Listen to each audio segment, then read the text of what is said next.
세상의 모든 것을 리뷰하는 해용. 안녕하세요, 해용입니다. 자, 오늘은 드디어 전동 스케이트보드 리뷰입니다. 이 제품의 정확한 이름은 오운보드이고요. 현재 한 달 정도 꾸준하게 탄 상태고, 전동 스케이트보드도 퀵보드만큼은 아니지만 꽤 종류가 많더라고요. 30만원대부터 250만원대까지. 그래서 고르다가 애매하게 저가형 구매했다가 다시 업그레이드하면 왠지 이중 지출할 것 같아서 끝판왕 바로 아래 등급 150만원대 이걸로 선택을 했고요. 국내 총판 회사도 있기 때문에 AS도 문제없이 가능하다고 하고요. 이 모델은 두 종류가 있는데 뱀브랑 카본. 뱀브는 탄력이 있는, 즉 데크가 휘어지면서 유연하게 움직인다고 보시면 되고, 아래쪽에 이렇게 배터리가 장착되어 있는 형태입니다. 대신 카본은 유연하지는 않지만 좀 더 단단하면서 이런 식으로 깔끔하게 배터리가 데크 내부에 탑재된 형태고요. 그래서 디자인적으로는 확실히 카본 쪽이 더 이뻐서 이걸로 선택을 했고요. 휠도 AT, GT 휠 두 가지가 있는데 제가 선택한 건 GT 클라우드 휠입니다. 휠마다 느낌이 조금씩 다르고 장단점이 있는데 6인치 얼트레인 휠은 노면이 거친 경우 좀 더 안정성이 높은 휠이고, 120mm 클라우드 휠은 고속 주행 시 안정성이 더 높고 주행거리가 좀 더 잘 나오는 차이가 있습니다. 근데 생각을 해보니까 저는 고속 주행을 거의 안 하다 보니까 GT 클라우드 휠보다 AT 휠로 할 걸 그랬나 싶네요. 근데 느낌이 각각 다르다고 하니 나중에 AT 휠을 추가로 구매할 수도. 암튼 이제는 어느 정도 웬만한 길은 다 다닐 정도로 익숙해졌고요. 한 달 정도 타보면서 느꼈던 장단점을 이렇게 항목별로 얘기해보려고 합니다. 보시고 판단하시면 될 것 같습니다. 무언가 지르고 싶다면 구독, 해용. 속도 모드는 총 3가지가 있습니다. 각 속도 모드별로 최대 속도가 리미티드가 걸려있는 건데, 저는 아직까지 제일 낮은 단계로도 충분했고 이 모드에서도 최대로 올린 적이 없어서 정말 고속주행을 좋아하시는 분이 아니라면 1단계로도 충분할 겁니다. 제가 워낙 고속주행을 싫어하기도 하고 겁도 많고요. 단계별 속도 차이는 이 정도 느낌?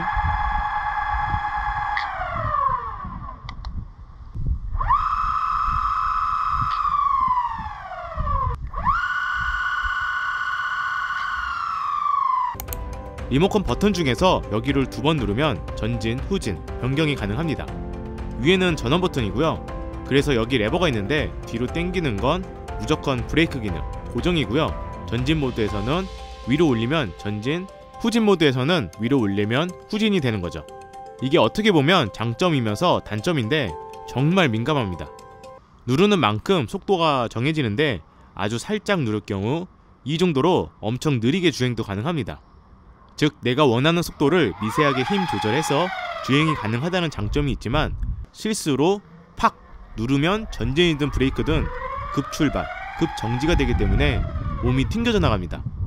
그래서 일정한 속도를 유지하려면 딱 그 정도의 힘으로 계속 눌러줘야 되고, 미세한 힘에도 속도 차이가 확 나기 때문에 리모컨 컨트롤에 대한 힘 조절 연습이 조금 필요합니다. 그래서 처음에는 긴장해서 손에 너무 힘을 많이 주다 보니까 손이 막 아팠는데 지금은 익숙해져서 안 아프더라고요. 개인적으로는 익숙해지면 이 방식이 훨씬 편한 것 같습니다. 상황에 맞게 속도를 미세하게 조절이 가능하다 보니까. 생각보다 브레이크가 강합니다.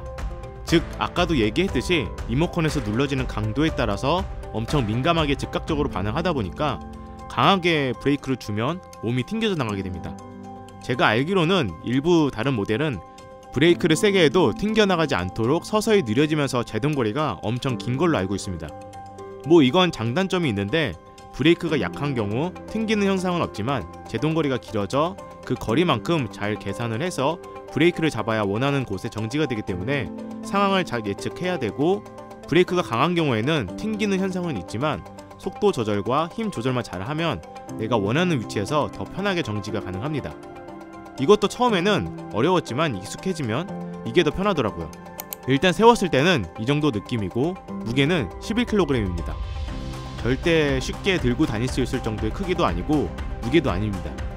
휴대성이 뛰어난 제품이 아니기 때문에 이 부분은 감안을 해야 되고, 게다가 저는 이런 손잡이를 추가로 장착을 했는데 여기를 잡으면 모터 쪽이 바닥에 닿아서 긁히게 되고, 여기도 손으로 잡기에는 불편하기 때문에 안 그래도 무겁고 큰데 잡을 것도 마땅히 없다 보니까 손잡이는 필수인 것 같더라고. 아님 이렇게 양손으로 들고 다녀야 되고. 그래도 작은 보드보다는 훨씬 승차감이나 안정감은 압도적으로 뛰어나다고 볼 수 있고요. 확실히 휠이 크고 딱딱한 플라스틱이 아니라서 웬만한 턱, 오르지 않은 거친 노면도 대부분 커버가 됩니다. 하지만 저속주행은 상관이 없는데 고속주행 시에는 심한 노면은 흔들림이나 진동이 꽤 바래 느껴지기 때문에 이 부분은 주의를 해야 될 것 같습니다. 다양한 노면에 대한 실제 소리를 들려드리면 이렇습니다.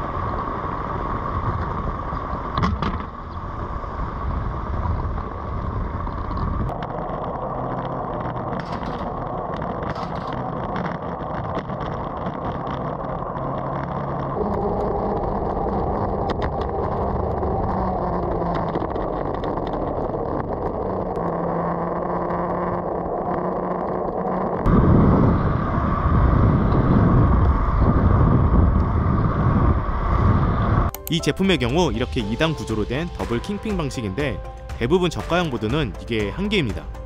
더블 킹핀의 좋은 점은 이런 카빙이 정말 부드럽게 잘 되고 커브도 훨씬 잘 된다는 건데 저는 개인적으로 이 부분이 정말 마음에 들었습니다.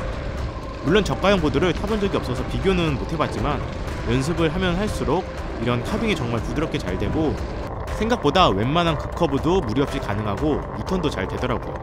물론 이건 여기 더블 킹핀을 얼마나 조절하느냐에 따라서 카빙의 움직임, 커브 각도 편차가 조금 있습니다. 즉 너트를 많이 풀면 그만큼 데크가 유연하게 잘 움직이기 때문에 카빙도 잘 되고 커브 각도도 훨씬 잘 나오지만 고속주행 시 와블 현상이라고 해서 막 흔들리는 현상이 생겨서 꽤 위험합니다.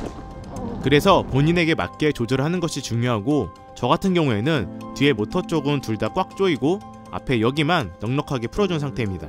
일단 주행거리는 경사나 휠에 따라서 달라지겠지만 35에서 40km 정도는 충분히 가능했습니다. 이 정도면 엄청 잘 나오는 편이고 장거리를 가는 게 아니라면 배터리 걱정은 지금까지 딱히 없었던 것 같고요. 그리고 토크도 워낙 높다 보니까 웬만한 경사도 문제없이 그냥 올라갑니다. 확실히 출력은 좋습니다. 문제는 본체보다 리모컨 배터리가 오히려 먼저 소모되는 경우가 있어서 중간은 쉴 때 리모컨을 충전해주면 좋습니다. 그래서 이제 정리를 해보면 사실 저는 처음부터 너무 고급형을 구매를 했지만 입문용으로 30만원대 40만원대도 있기 때문에 그걸로 시작을 했다가 나중에 업그레이드를 하시는 게 좋고요. 생각보다 덜컥 구매했다가 정작 안 타는 경우도 있고 너무 어려워서 포기하는 경우도 있습니다. 물론 한 달 정도 연습하면 웬만해서는 대부분 잘 타긴 하지만 암튼 전동 스케이트보드를 레저용으로 할 건지 간단하게 동네에서만 탈 건지 아니면 이동수단으로 할 건지를 잘 고민해서 그에 맞는 모델이 가장 좋을 것 같습니다. 이 모델은 사실 저는 동네에서만 탈 용도로 구매를 했지만 원래는 본격적으로 타시는 레저용에 더 적합합니다. 저처럼 느린 거 좋아하고 장거리도 안 가는데 그러기에는 이 제품의 속도와 배터리가 아깝긴 하거든요. 물론 그래도 난 좋은 거 타고 싶다 그러면 구매하셔도 되고요. 제가 그런 것처럼. 그럼 제가 준비한 영상은 여기까지고요. 저는 또 다른 재밌는 영상으로 찾아뵙도록 하겠습니다. 감사합니다.